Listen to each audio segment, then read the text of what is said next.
Freddie doing his best Elvis, Crazy Little Thing Called Love, tonight on Crown Jewels.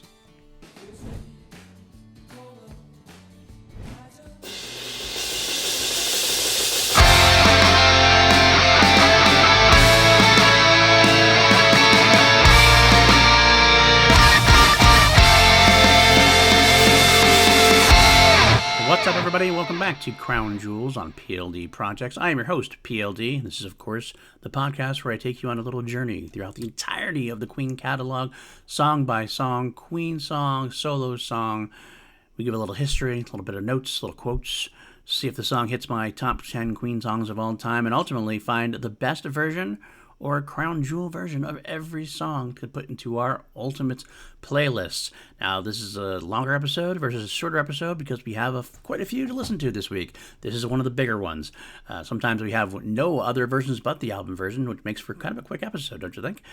Not this week, though. We do have quite a few because the band played this for a long time live. Before I get into it, if this is your first time here, hit that like, hit that subscribe, and leave those ratings, leave those comments. Anything you can do to help me battle the altogether evil algorithm that's out there would be greatly, greatly appreciated.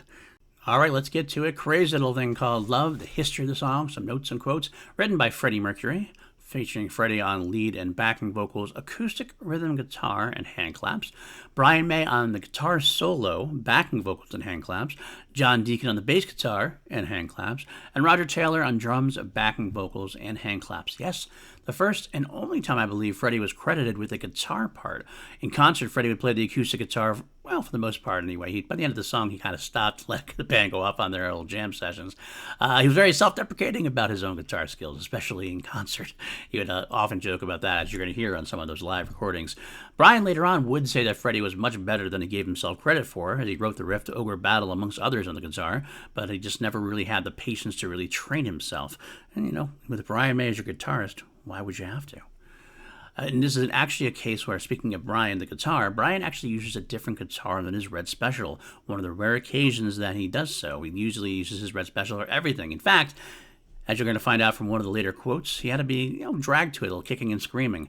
Instead of using the Red Special, he used one of Roger's Telecaster guitars, because as a previous quote would have told you, Roger actually owns more guitars than Brian does, according to Brian. This song, Crazy Little Thing, was issued as a single and hit number 1 in Australia, Canada, Mexico, Netherlands, and the United States. And it also hit number 2 in Ireland, New Zealand, and the UK, and hit number 5 in Switzerland, and also hit number 8, number 9, number 13 in Norway, Austria, and Germany, respectively. Safe to say, a smash hit. Sell well over 5 million copies worldwide. It's been covered by numerous artists along the way. Michael Bublé, Dwight Yoakam did a famous country version of it. Maroon 5, a slew of other artists have covered it.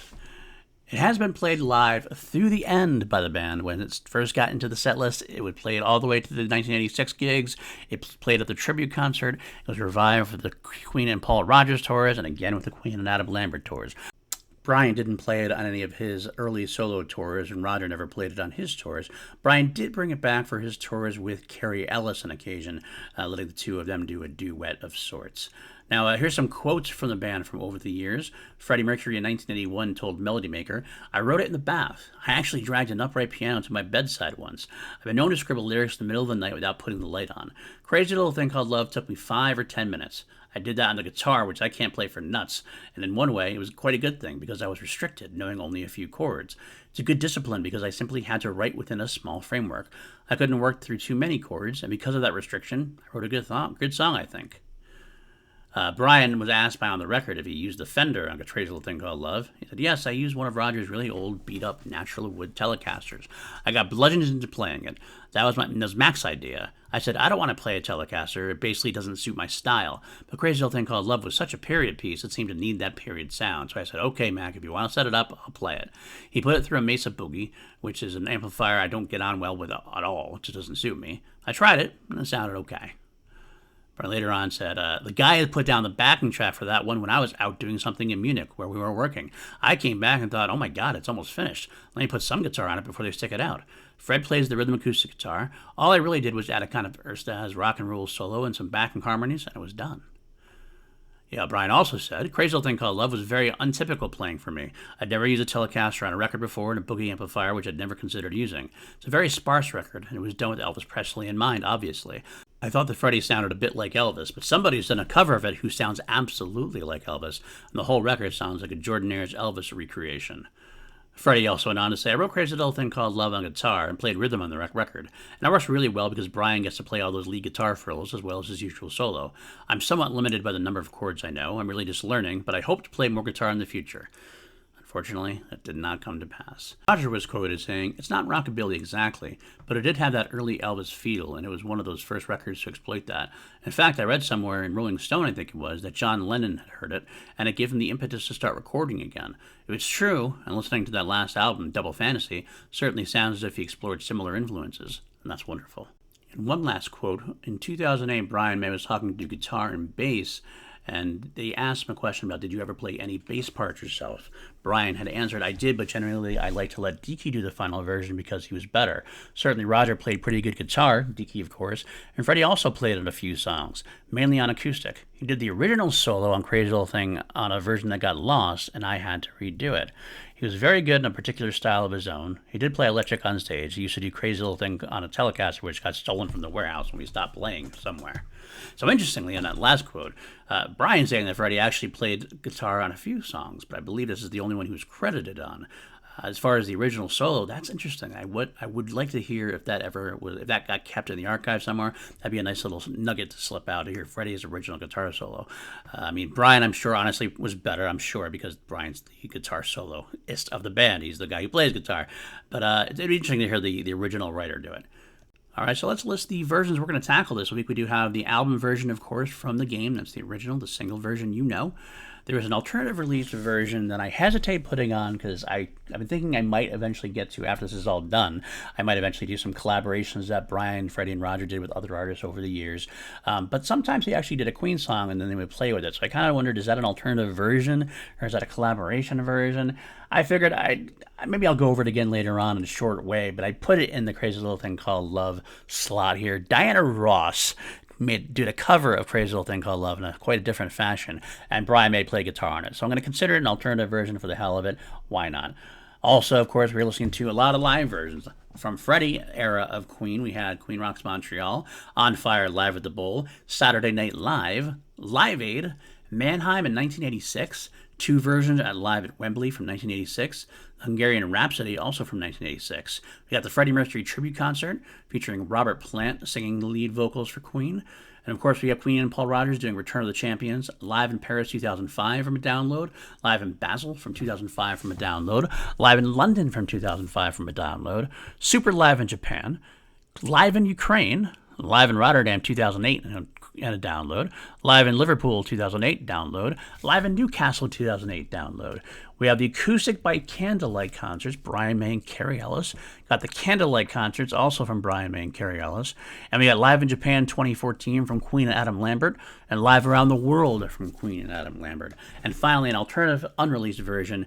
Queen performed this song at the Songwriters Hall of Fame featuring famed country artist Winona Judd. So that's an interesting version, of course. So let's get down to it. How are we going to do this? If you look in the show notes, you'll see a link to a doc, which will have YouTube links to all the versions we're going to listen to. I'm going to talk about them in bulk. I'll do the album version, I'll do the Diana Ross version, then I'll do the Queen live version, the Queen Paul Roger live version, the Queen Adam Lambert, etc., etc., etc. Because I don't want to put these on here now because I don't want to get any strikes or deal with any copyright issues. This is the way. So when I tell you to, I'll tell you to pause me, go to that document, click on the YouTube link, listen to the song, come back and hear me talk about it. So let's get into it. The album version from the game, which was released in 1980. This song was actually released as a single before that, way back in October of 1979 in the UK, December of 1979 in the US. But this is where you pause, go listen to it, come back, and we'll talk about it.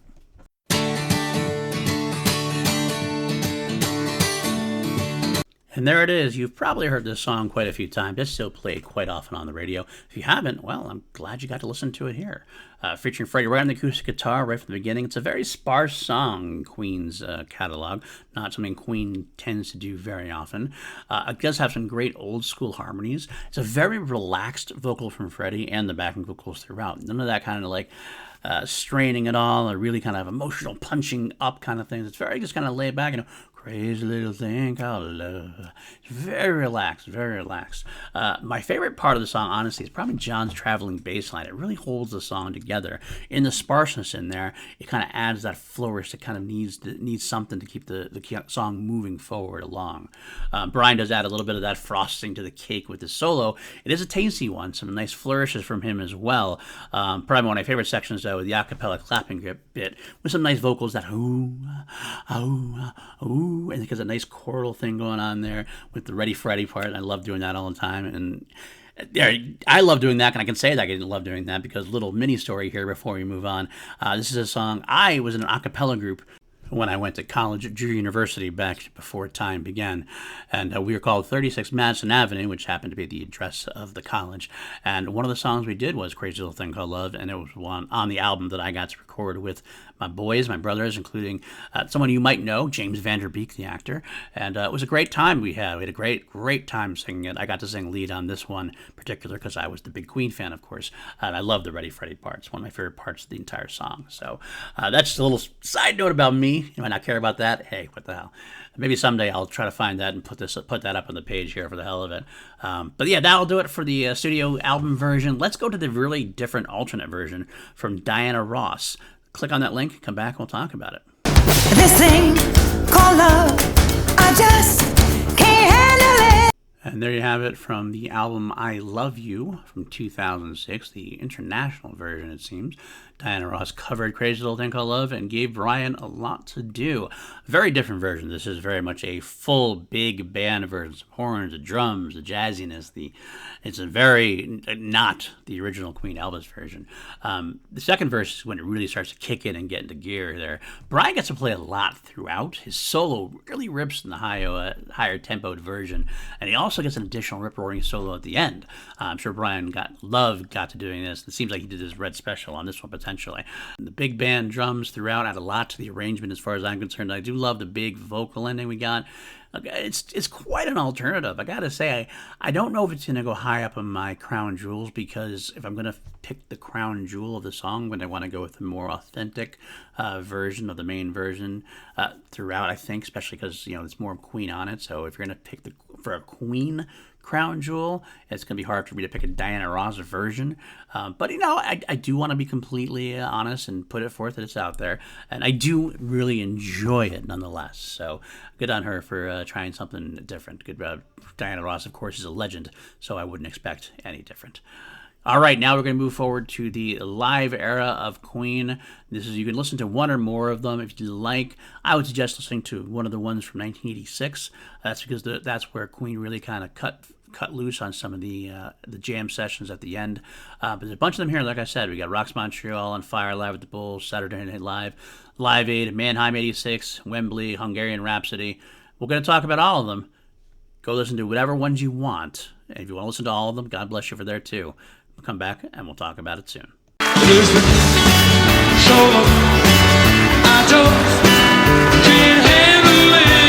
Now, I want to say before we get any further, sometimes there can be too much of a good thing. When I do this podcast, I sit and listen to every single version and try to pick out different things to notice and different things to talk about. However, when you have 5, 6, 7, 8 versions of the band doing the same song, and there's not a whole lot different style and different arrangements, they kind of tend to flow together too much. That's why I kind of try to do these in bulk. So I'll do this all in one, and I'll try to let you know which one was my favorite. I'll even do a sub-listing of my favorite versions of the era that we're listening to, although they will all go into the mix there for the final listing of Crown Jewels.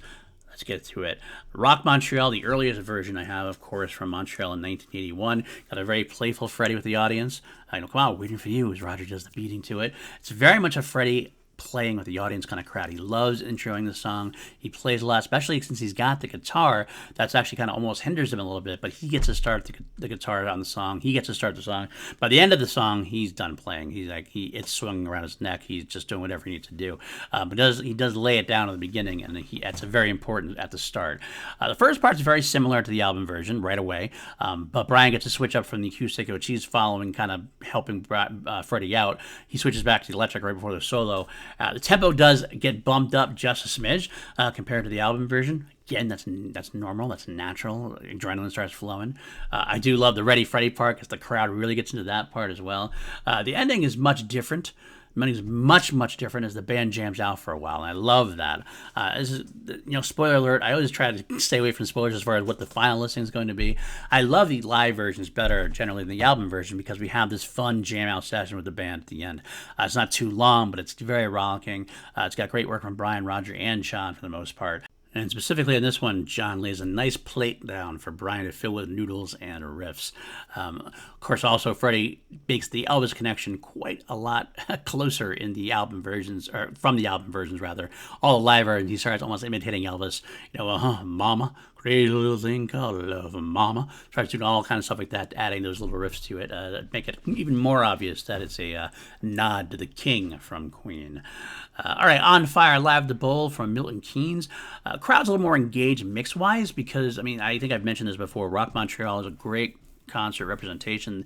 The worst thing about Rock Montreal is the audience is kind of turned really down, so it almost feels like they're dead. They're not, but they're either turned down in the mix or else they weren't recorded very well when the recording was done.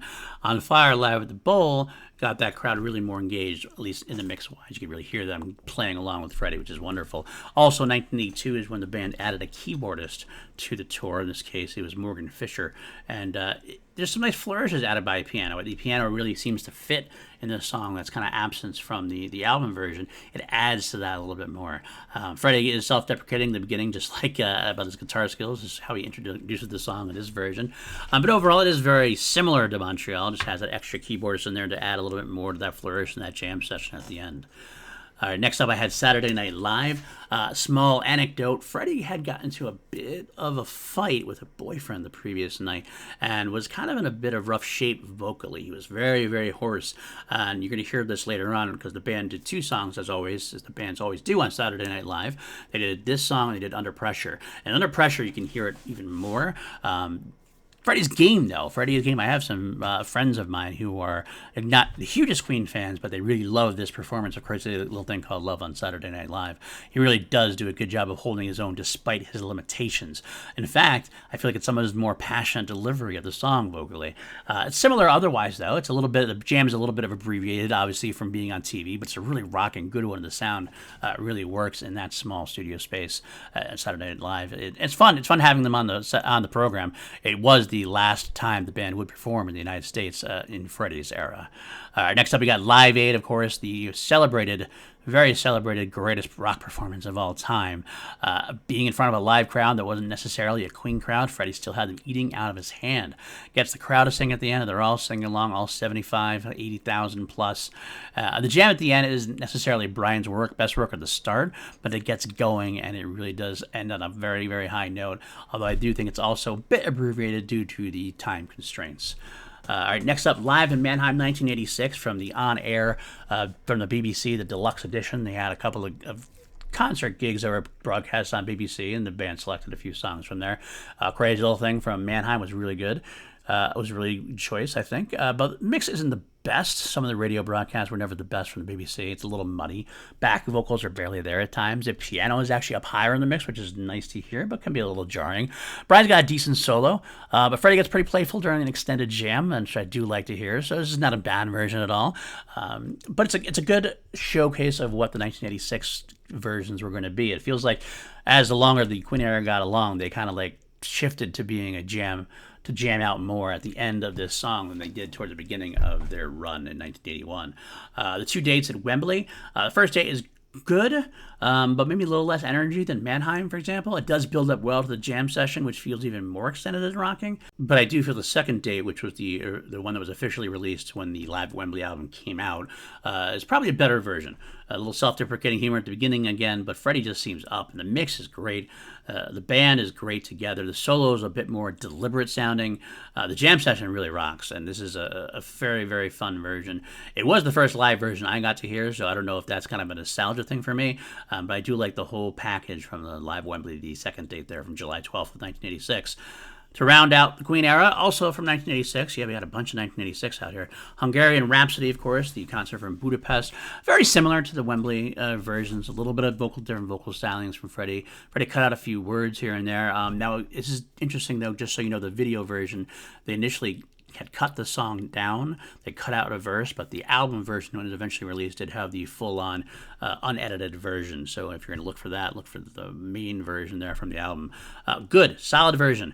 I think if I do put the YouTube link I put out there, actually has somebody who basically recreated the video footage from the released video footage. They used the album audio soundtrack, and then they took some bootleg concert, very bad video footage to kind of fill in the gaps.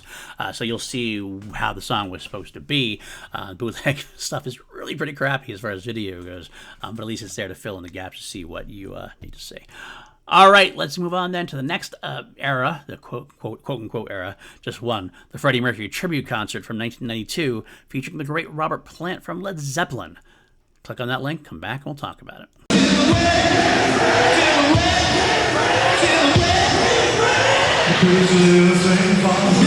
From the Freddie Mercury tribute concert, A Concert for Life in 1992. And I don't know if you lived through this, you'll know what I mean. If you didn't, you might not.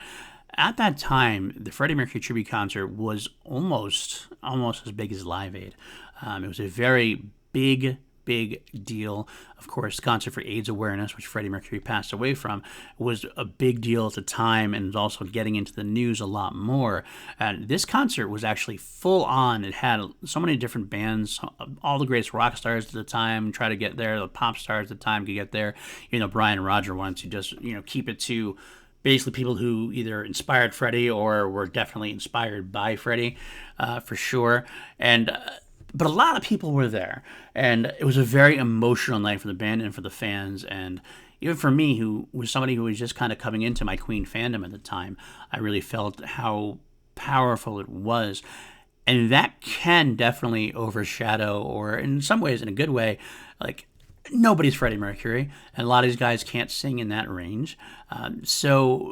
But you didn't really care. It wasn't like if it was not a perfect vocal performance or, Freddie did that a lot, but it didn't really matter. It was the emotional moment of everybody kind of being there together, singing along in tribute to Freddie, like loving his life, celebrating his life.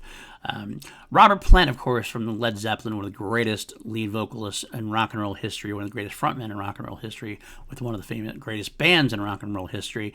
Queen definitely was a big fan of Led Zeppelin, and Freddie Mercury loved Led Zeppelin and Robert Plant as well. So Robert Plant was a wonderful and great addition to the lineup. It was said later on, and we'll get to it, in 1991, he covered Innuendo from the Innuendo album, and most people think it was a disaster. I always think people overhate it. He had some trouble with the words, I get it, but overall it wasn't. I don't think it was as bad as people say it was. But I think most people are kind of sweet enough on his version of Crazy Little Thing Called Love, which fit his time. At the time, he was doing more of this rockabilly stuff in his own solo career, so it really kind of fit where he was at the time. Now, the concert was set up with the bands in the beginning, Metallica, Extreme, Guns N' Roses, Spinal Tap. They all did the band work in the beginning, and the second half was Queen performing with numerous lead vocalists. Now, the second half of the concert was basically all Queen material. There were a few artists, very few artists, who got to put forth at least a little something of their own, David Bowie, of course, being one. Robert Plant he slipped in a bit of Kashmir, Led Zeppelin song Kashmir, into the Innuendo cover, which makes sense because Innuendo was a tip of the hat to Kashmir, but again, we'll get there. And Crazy Little Thing Called Love, he actually starts the song.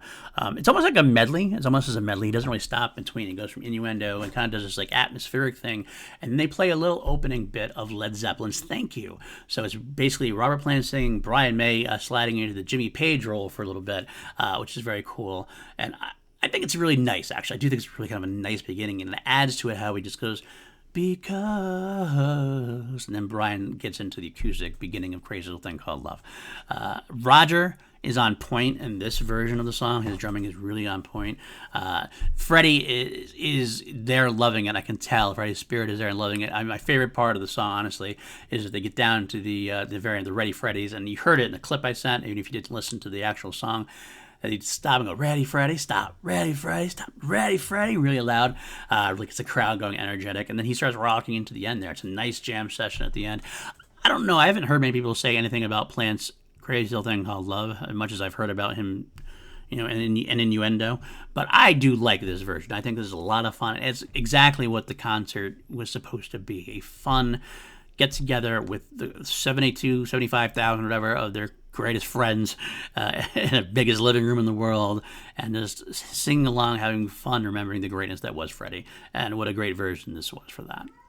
All right, let's move on to the next version, the Queen Paul Rogers era. A bunch of different ones here. Again, even more so than the 1986 Queen era. This is all very similar. So I would say you choose one of them if you want. You might want to choose two, like one from 2005, one from 2008, because they are slightly different. Not very different, but there's some slight differences. The band 3 years later into their tours. But let's listen to those. We'll come back and we'll talk about the Queen and Paul Rogers era.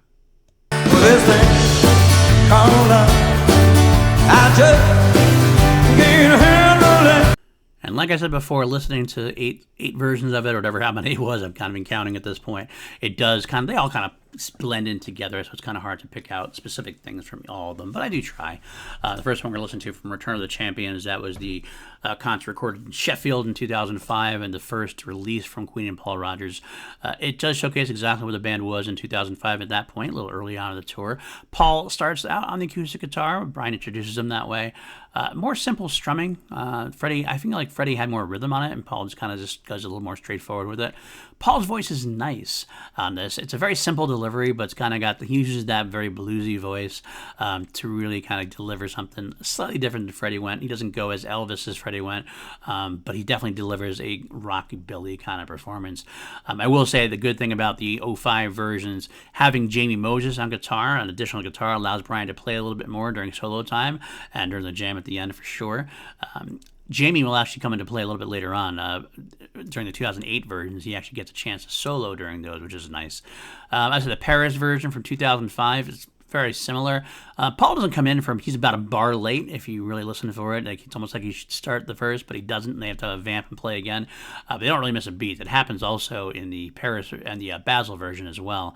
The backing vocals are mixed very well in the 05 version. There's a hard guitar section just for a moment in there, if you heard that crisp little, really power chord in there, which I really liked. Brian played a lot during the second verse here, had a lot more flourishes than he usually did. Paris might be Paul's best vocal performance of the song. I guess really I hooked onto it and really enjoyed it. And I realized, unfortunately, there was no YouTube video for that, even on the collections of the download that some people have out there, unfortunately. If you can find it, or maybe if you want to message me, maybe I can help you find it potentially. Basel, 2005, again, like Paris, takes the extra bar for Paul to come in. Backing vocals are a bit more distinct, but they almost sound a little silly, like they're having a little more fun in a way, but in the same way the energy feels a little down overall, though, as far as the actual performance goes. Something seemed off about this version compared to the other ones. I'm not sure exactly if I can put my finger on it. It's not bad. It's just not one that really stands out for me. London, 2005, got a fun intro of Paul, the greatest white man to sing the blues. It felt a little bit slower this time. It felt like it was a slower tempo than usual. I don't know if Roger was a little tired or what was going on there, but it's still a fun jam. Super Live in Japan, which took place towards the end of the 2005 tour in Japan. This is actually where the band is really a lot tighter. Of course, it makes sense. It's towards the end of the tour. I do like that one a lot. 2008, Live in Ukraine, a really big crowd and a really bright sound. Danny Miranda felt really solid during the bassist who played during, I'm assuming you know Danny Miranda. Danny Miranda played bass since John Deacon declined to come out on the Queen Plus tour, Queen Plus Paul Rogers tour, for example. But Jamie Moses actually plays a kind of cool solo during the jam session. I do appreciate him going back and forth with Brian a little bit more. Rotterdam, 2008, Roger has this drum intro to the song now, as that's how it kind of evolved along the tour. It's a very rollicking version. Liverpool 2008, the backing vocals are more specific in this one. They're very audible. I do like the backing vocals a lot in that one. Finally, Newcastle 2008. There's some extra echo on the acoustic guitar somewhere. I'm not sure if that's just a mix thing or if that was intentional or not. But it added a little something to the song. It had a little bit of uniqueness to it. I like that. The jam felt a little bit abbreviated, but it was still kind of fun. I gotta say, a lot of them do kind of blend together. There's not a whole lot. You heard one, you hear most at the same time. They're professionals. They know what they're doing, but they add a little extra on it. But if you were there in concert, I'm sure you absolutely had a blast with it for sure. All right, let's move on then to the acoustic by Candlelight and the Candlelight concerts, the Brian and Carrie Ellis. I only have the one YouTube version, unfortunately. The Candlelight concert version wasn't on YouTube anymore, but I'll still let you know how that goes. But let's listen to that, at least the acoustic version if you'd like. Come back and we will talk about it. I gotta be cool. Now, as someone who actually does appreciate Brian May's dalliances with Carrie Ellis, which we'll get to much later on in the podcast, Carrie Ellis, of course, played Meat in We Will Rock You. She also was Alphabet in Wicked. Great West End actress, has been on Broadway. And Brian, because of We Will Rock You, the musical, got to work with her and decided to produce for her, ended up writing for her. It became quite a duo over the course of a couple of years. He would be on her albums, they would tour together. And I think she's a great vocalist. In fact, especially for a West End type actress, she actually has a real rock growl to her at times, which is kind of nice. Although she definitely is more at home singing West End and musicals, which is fine. Everybody has their lane, and Brian adds a lot to that lane, which is nice to hear. So your miles may vary. Some people like the Carrie Ellis project. Some people don't. Some people think it's kind of a waste. I would like to see Brian have done a little bit more in between. Maybe do a Carrie an album, then do another solo album. But, it is what it is. As far as these versions go, though, and everything I just said about Carrie Ellis and all the positive things I said about Carrie Ellis, Carrie's a great vocalist, but she doesn't quite have the swing to make this work, if that makes sense. It doesn't have quite that feel to it. It just sounds more West End than it does rockabilly. She does make some things work and some songs work. This is not really one of them. She's definitely far more better at the power ballads, the big musical show-stopping numbers. Even some of the upbeat numbers are fine, the pop upbeat numbers. But this one, it doesn't quite work when you compare it to Freddie and Paul and even Diana Ross, because Diana Ross had that nice soulful version of herself. It is interesting to hear Brian on backing vocals by himself, basically, because really on stage at the acoustic by Candlelight concerts, it was basically Carrie Ellis, Brian May on acoustic guitar, and they had a piano man named Jeff Leach. So Brian basically did the backing vocals pretty much by himself. You'd really hear them be distinctive there. The jam session at the end that they usually do is actually more Jeff Leach than Brian at this point, for these concerts anyway. Kind of was a feature for Jeff Leach. Now you moved on to the Candlelight concerts, which was from Live at the Montreux Festival, 2013 in Montreux Jazz Festival. That's a very similar version, but Carrie feels a little more relaxed. The mix is a little bit better. They dedicated the song, of course, to Claude Nobbs, who was the founder and general manager of Montreux Jazz Festival, who had passed away recently at that time.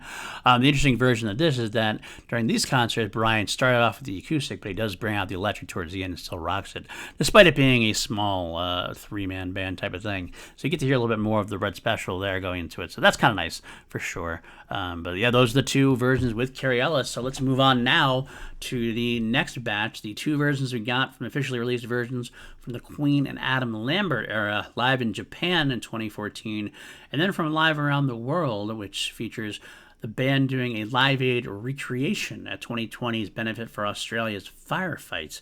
But listen to those, either one of those or both. Come back and we shall talk about it. Goes my baby. She knows how to rock and roll.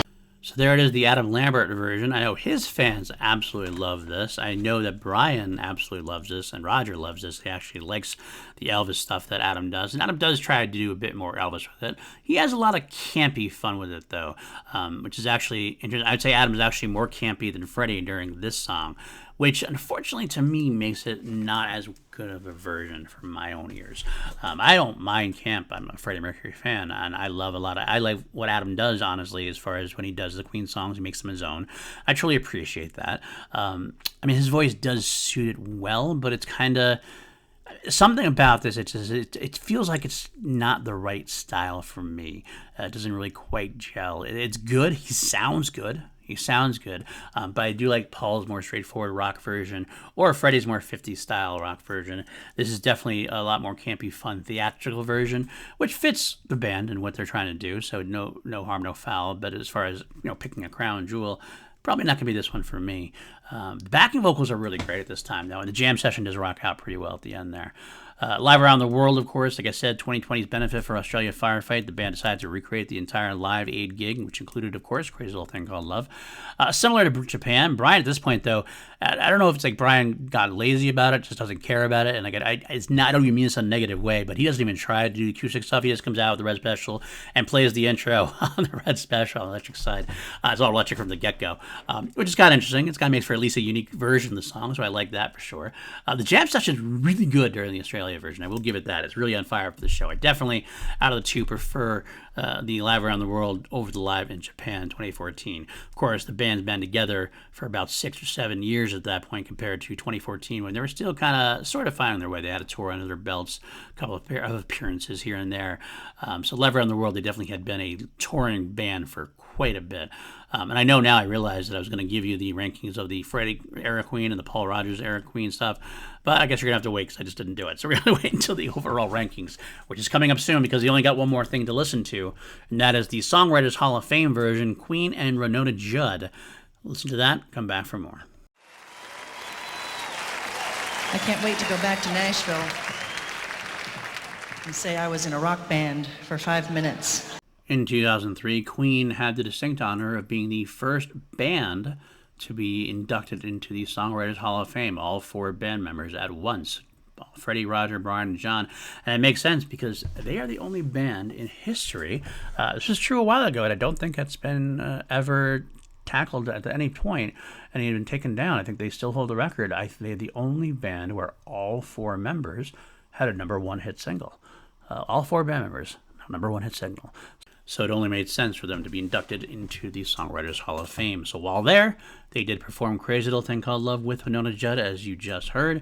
Very, very interesting combo for sure. I did love Winona's intro, very reverent, and I love the fact, I've been a rock band for 5 minutes, right? It fits her styling pretty well. It's definitely an interesting combo that works better than I would have thought initially. I mean, Winona Judd is a legend for a reason. I mean, it's not someone who I listen to very often, but I do respect her. I respect her talent. She's been in the business for eons, and she has many hit singles of her own, and she's definitely found her own niche as a legend. Similar styling to what eventually would be in Queen and Paul Rogers era. There's a nice jam session at the end. It's a fun version. So now it's on to ranking, rating, and all that good stuff. Before I give you the final rankings and determine what is the crown jewel, best version of Crazy Little Thing Called Love that I'm going to slide into the ultimate playlist, first going to rank the song on a scale of 1 to 11 because we always turn things up to 11 here on PLD Projects. What do I give Crazy Little Thing Called Love? I'm going to give this song a 9. The studio version would have been a little bit less because it's so simplistic. It's fun. But I do love the live versions, rollicking live versions that they are. It does not, however, make my top 10 Queen-related tracks of all time because, as you know, it's got to be a 10.5 or 11 at this point to get there, people. So your Crazy Little Thing Called Love, you're a little short. All right, let's rank the versions now. Which one's going to be the best? Okay.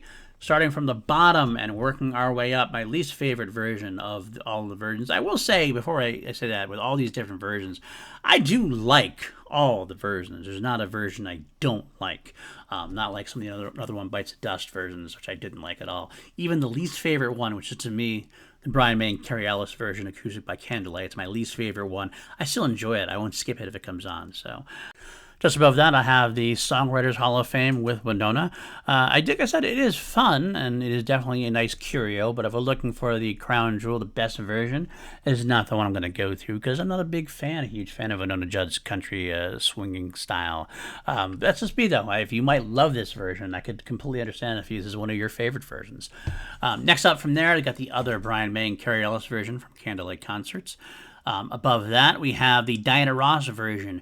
The only reason this is so low, quite honestly, is because this is a listing of the greatest versions, the Queen versions of the song. This being a cover, which is why it's so... I struggled back and forth to put this in at all, because almost on its own, I might put it up a little bit higher, but because of what it is and what this ranking is, it's got to be lower, right? It's got to be.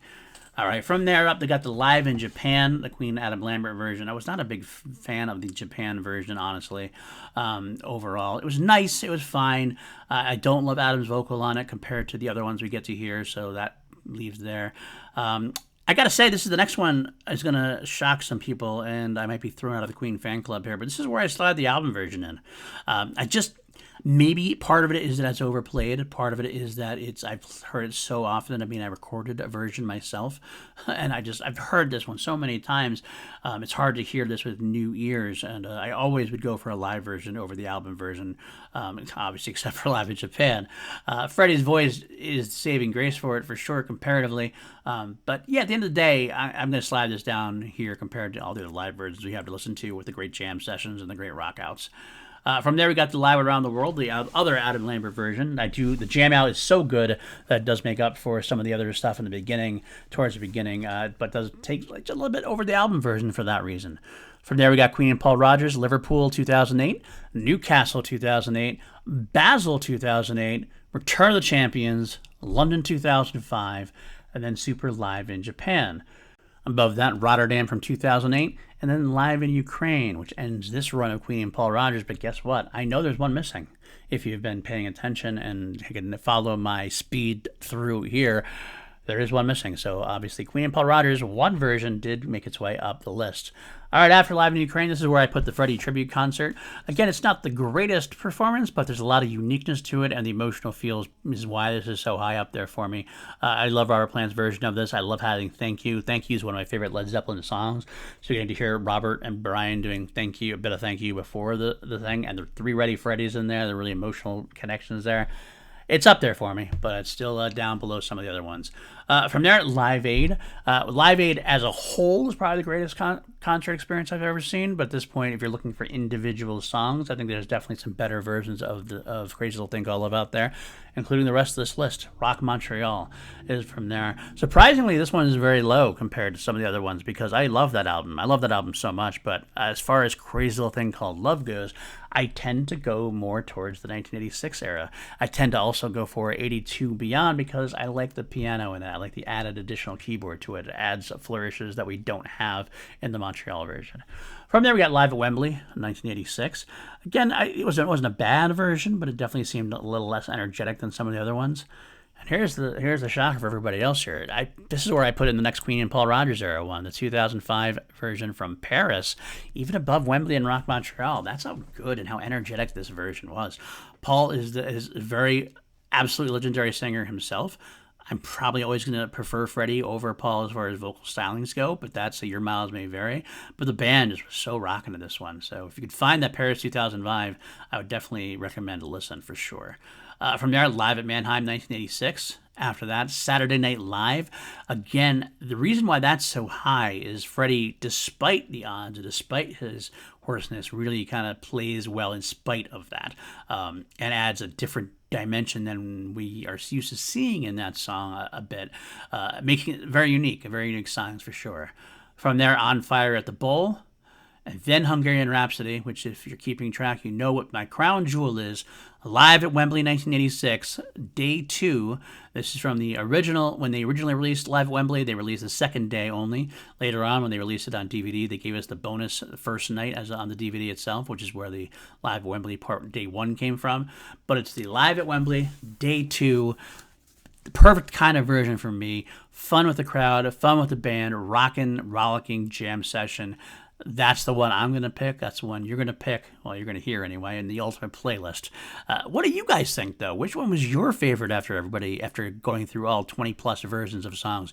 Do you have one that's different than mine? Put it in the comments. Let me know what you think. Maybe I made a mistake. I mean, it's not a mistake, but it's subjective, of course. But I'm curious to see which ones you guys liked even better out of these officially released live versions. Of course, except for Songwriters. That's not an officially released one, but I felt it different enough to kind of slide into the mix there. But yeah, that's what I'm going to go with. Live at Wembley, 1986. That's what we're doing. All right, that will do it for this week. Next week, Rocket Prime Jive, Roger Taylor written song for the game. Very fun one. Some live versions as well. Roger Taylor on vocals and Freddie on vocals as well. A lot to talk about there for sure. If you want to support us further, like I said, like, subscribe. We do have a Patreon, patreon.com/PLDprojects if you'd like to help out even further. It does help me keep going, keep this show on the air, and hopefully you learned something. Hopefully you had a good time. This is definitely for the casual fan out there, and maybe the more intense fans might even know more than I do, but I'd love to hear about more from you as well. But hopefully you enjoy it. Hopefully you get something out of it. And thank you for spending a little bit of time with me here on PLD Projects Crown Jewels. I will see you next week. Until then, stay crazy, everybody. I mean, love's going to drive you crazy, so you might as well just stay there and commit to it fully. All right. Take care. Bye.